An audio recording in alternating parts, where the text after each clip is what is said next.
1991 सालापासून विधिमंडळामध्ये झालेला आमचा राजकीय प्रवास 35 वर्षाचं सातत्य या विधान भवनाने दादांच्या रूपाने अनुभवलं. विधानसभेमधली दादांची उपस्थिती, मग विधानसभा सदस्य म्हणून असतील, राज्यमंत्री, मंत्री, उपमुख्यमंत्री म्हणून असतील, विरोधी पक्ष नेता म्हणून असतील, सकाळपासून ते कामकाज संपेपर्यंत उपस्थिती, अनिवार्य उपस्थिती अनेकांच्यासाठी करावी लागली. अनिवार्य उपस्थिती ही दादांच्या शब्दकोशामध्ये कधी आलीच नाही, कारण त्यांनी अखंडपणाने गेले 35 वर्ष महाराष्ट्राच्या विधानसभेच्या या प्रांगणात ज्या पद्धतीने उत्तम संसदीय कामकाजाचा एक वेगळा ठसा राज्यभरामध्ये आणि देशभरामध्ये उमटवला, असा एक झंझावात आज शांत पडलेला आहे. याचं शल्य दुःख या प्रांगणातल्या प्रत्येक अणुरणेला, प्रत्येक आलेल्या इथल्या व्यक्तिमत्वाला आणि इथे ज्या काही अदृश्य आहेत, म्हणजे इथल्या भिंती असतील, इथली माती असेल, या सगळ्यांनाच ती ओळख गेल्या 35 वर्षाची जीवाभावाची ऋणानुबंधाचे संबंध असलेली, जणू काय आपलंच काय आहे अशा पद्धतीची असलेली, निसर्गाला सुद्धा वाटावं अशा पैसा दादांचा तो झंझावात या सभागृहाने गेले 35 वर्ष त्या ठिकाणी अनुभवला.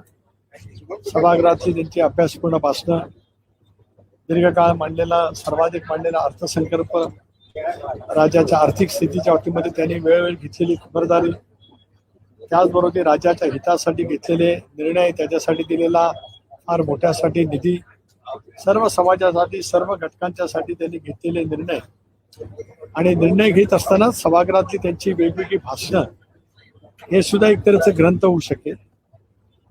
मग ते आमदार म्हणून केलेलं असेल, राज्यमंत्री म्हणून केलेलं असेल, मंत्री म्हणून असेल, विरोधी पक्षनेता असेल, उपमुख्यमंत्री असेल, किंवा अर्थसंकल्प चर्चेच्या द्वारे त्यांनी केलेलं भाषण असेल, ही सुद्धा एक तऱ्हेचा ग्रंथ त्या ठिकाणी होईल.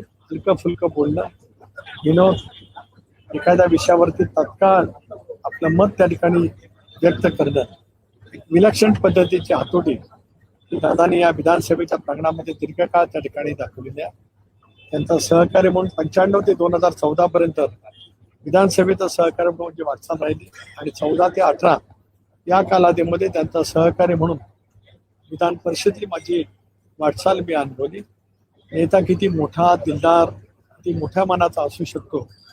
विधान परिषदेत माझं एक भाषण होतं त्यावेळेला, विधानसभे परिषदेच्या अध्यक्षांच्या, सभापतींच्या अविश्वास ठरवायच्या वेळेला, त्यावेळेला ऐकण्यासाठी सर्व आमदारांनी घेऊन विधान परिषदेच्या गॅलरीमध्ये उपस्थित असलेले दादा, तो क्षण मला आठवतोय. मी खाली भाषण करतोय आणि माझ्या समोरच्या वरच्या गॅलरीमध्ये दादा आणि त्यांचे सर्व सहकारी मी करत असलेल्या भाषणाला साथ देत आहेत.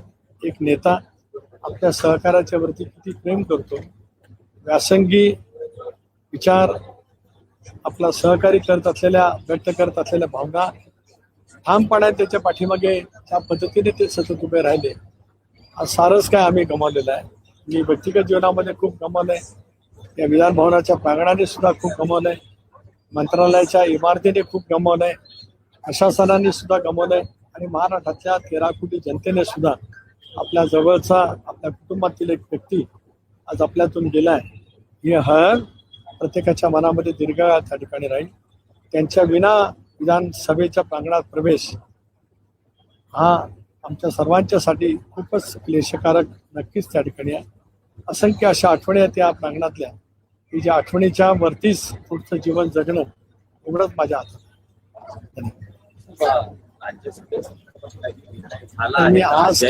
आज मी केवळ दादांच्या प्रती भावना व्यक्त करण्यासाठी त्या ठिकाणी आलेला आहे. आज संध्याकाळची शोकसभा झाली की मग 26 तारखेला आमची राष्ट्रीय अध्यक्षांची निवड आहे, त्यावेळेला मी जरूर राजकीय या विषयावरती बोलेन.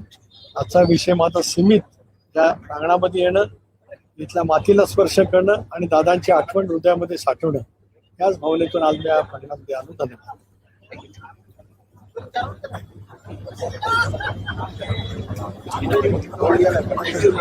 बोला.